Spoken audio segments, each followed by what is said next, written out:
fucking hate this part. Why doesn't it just... No, it's not you, it's me. Okay. I know you guys are thinking, what's wrong with Amanda-Faye? She's usually so bubbly and drunk. There's no drinks allowed in here, which is just my nightmare. 1 and 2. Usually before I come up here, I try to just shake around and see what funny stuff shakes out. But lately, what's been shaking out is despair, loneliness, just dark, dark thoughts. Please laugh at that.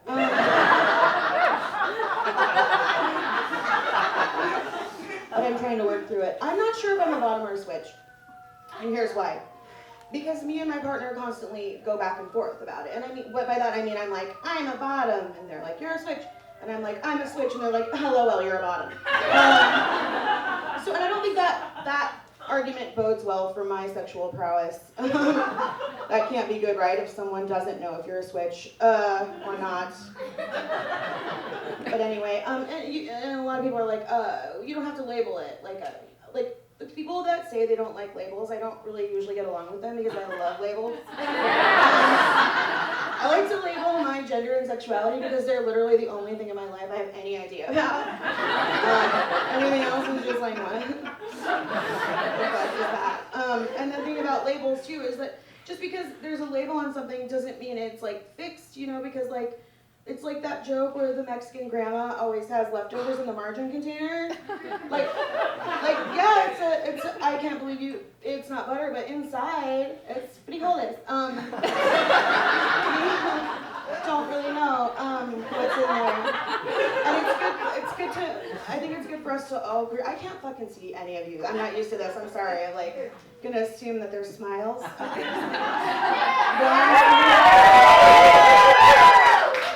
Okay. Anyway, have you ever hung out with a gay guy who doesn't hang out with any dykes or women at all? Yeah, it's weird. I was talking to my friend, and I'm gonna do this comedy stance. Am I doing it? Yeah! Am I kind of doing it? Yeah. Okay. Natural, normal. Toe point. Anyways, I was hanging out with my friend who is a gay man, and he's muscled and oiled and delicious. And so we're all just friends. And his friend came up to me. Me and my friend were talking about butt waxing, which is really funny that that's the theme. We were talking about butt waxing, and my friend's friend was like, do women have ass hair? He was Australian, so crikey! Women have butt hair? That was bad, I'm sorry. And I was like, no! I'm like, but we do, I do. I identify as a high femme, and my ass identifies as a bear.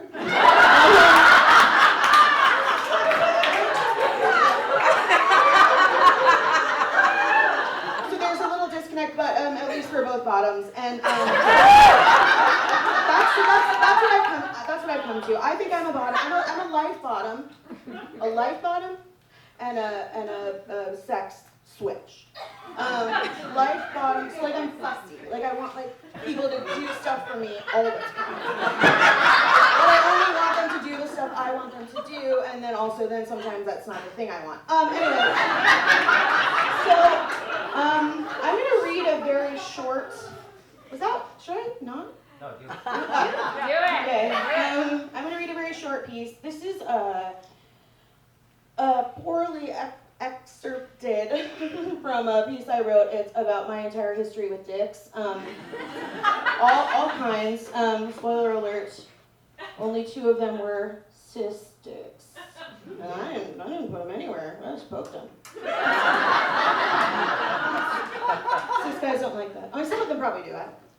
Anyway, I'm sorry. There's no food and drinks allowed, but my mouth is so dry.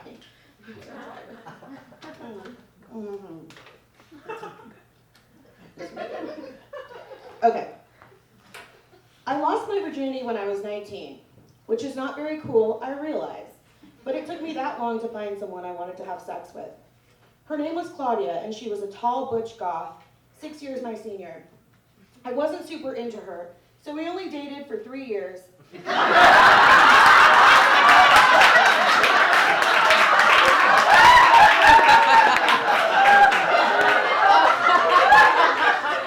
then continued to sleep together for 2 more.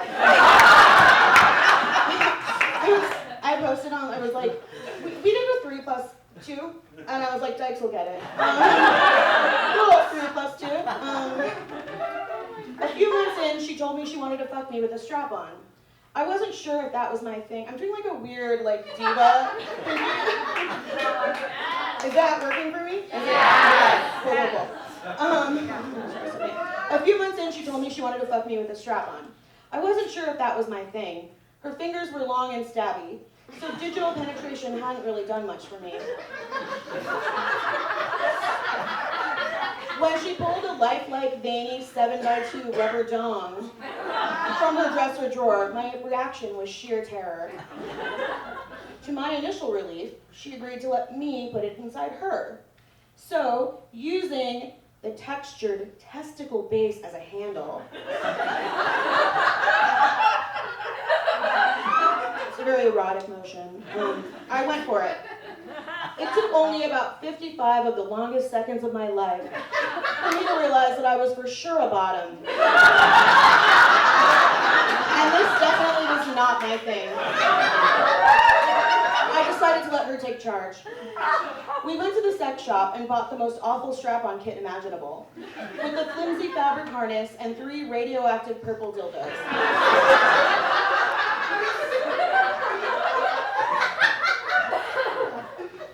They tell you that having sex for the first time is supposed to hurt, but I'd considered months before when I'd first experienced orgasm by someone else's hand.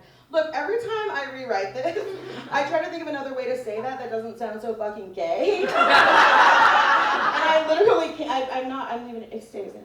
I considered months before when I first experienced orgasm by someone else's hand. That was me losing my virginity. Lesbian sex had been pretty kind to me thus far. She lubed up the smallest attachment, a tapered swirl, and got about half a thrust in before I stopped her, screeching at the agonizing burn. I ran to the bathroom and cried. That was more like it. That was the reaction 8 years of Catholic school had told me to expect. It surprised me. Oh, I'm sorry that I'm reading off an iPad too. I don't normally do that. I feel like I look insane. Sorry. There was no printer. I'm sorry, I also interrupted at like the emotional part. That was more like it. That was the reaction 8 years of Catholic school I told me to expect. It surprised me, but after that, I did feel a little bit different. Okay, and then there's like a bunch of stuff in between that I think is great, but I don't have time to read it. When I met Jill at the Dyke Bar, they told me right off the bat that they identified as transmasculine. I'd never been with a guy before, but I thought they were super cute, even though they were wearing cargo shorts and had a boring haircut.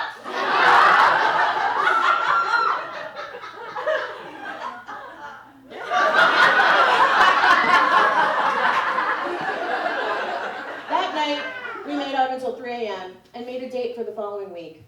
I didn't know what exactly to expect.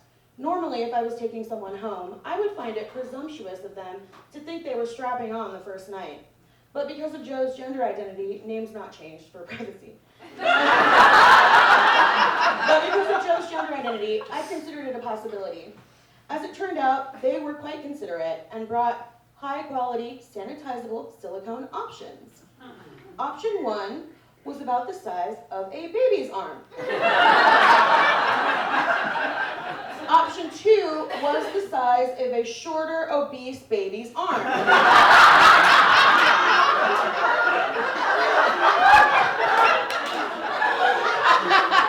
I rolled my eyes at them, and we laughed for a long time. When we started officially dating, 47 hours later, I just wrote that today. I am hilarious. It's true though, it really happened.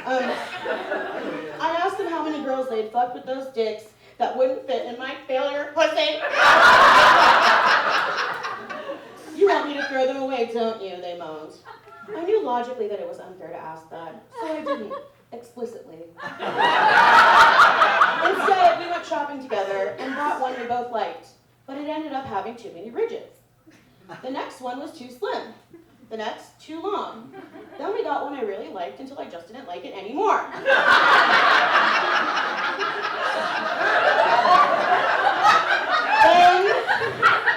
I got a job at the sex shop and all hell broke loose. No, but that really happened. Anyways, I just wanted to say that something I love about being a bottom is that it's not just in sexuality, it's also in friendship. I'm like very fussy, and I just really appreciate people that appreciate bottoms. People who are fussy and fun and bossy and fussy. Did I say fussy? Thank you guys so much.